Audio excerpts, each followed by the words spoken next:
बाहर हल्की हल्की बारिश हो रही थी। क्लासरूम में सारे बच्चे बैठे थे कि तभी स्कूल की घंटी बजी और मैडम ने हंसते हुए कहा, बच्चों, मिनी लंच ब्रेक का टाइम है। आज महीने का आखिरी दिन है, इसलिए आधे घंटे बाद छुट्टी हो जाएगी। सारे बच्चों ने तुरंत अपना अपना टिफिन निकाल लिया। तभी चारू ने शान से कहा, देखो, आज मैं स्पेशल चटपटी मैगी लाई हूँ। मम्मी ने मेरे लिए बनाई है। पाखी हंसते हुए बोली, अरे वाह, वरना रोज वही पोहा और ब्रेड बटर लाती हो। फिर पाखी ने धीरे से अपना टिफिन खोला और जैसे ही डिब्बा खोला, पूरे क्लास में मोमोज की खुशबू फैल गई।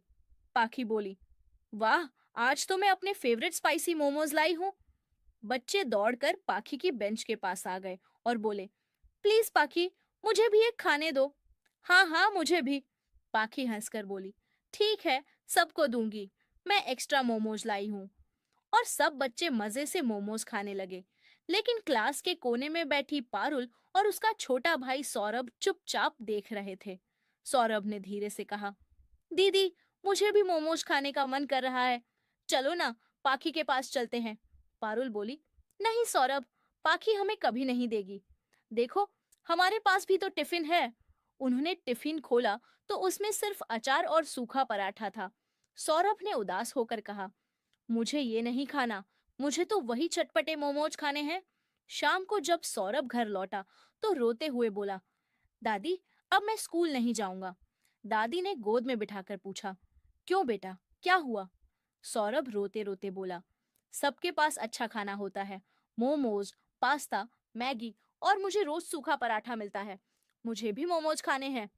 तभी पापा घर आए और हंसते हुए बोले, चलो बेटा, आज रात हम दोनों मोमोज खाएंगे। सौरभ की आंखों में चमक आ गई। रात को जब मोमोज वाला ठेला लेकर आया तो सौरभ 10 रुपए लेकर दौड़ा और बोला, अंकल, मुझे 10 रुपए के मोमोज दे दो। अंकल ने बड़बड़ाते हुए सिर्फ 2 मोमोज दिए। सौरभ खुश होकर बोला, वाह दीदी, देखो, 2 मोमोज मिले, चलो खाते हैं। दोनों ने आधा आधा बांटकर खाया और बोले, वाह, मजा आ गया। लेकिन कुछ दिन बाद पापा बीमार पड़ गए और घर में खाने की भी दिक्कत हो गई। मम्मी ने सोचा, अगर मुझे भी मोमोज बनाना आ जाए तो मैं ठेला लगाकर बेच सकती हूँ।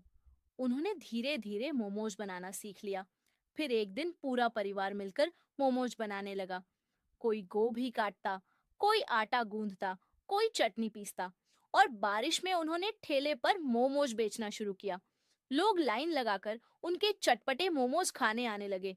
कोई कहता, वाह बहन जी, इतने टेस्टी मोमोज तो हमने कहीं नहीं खाए।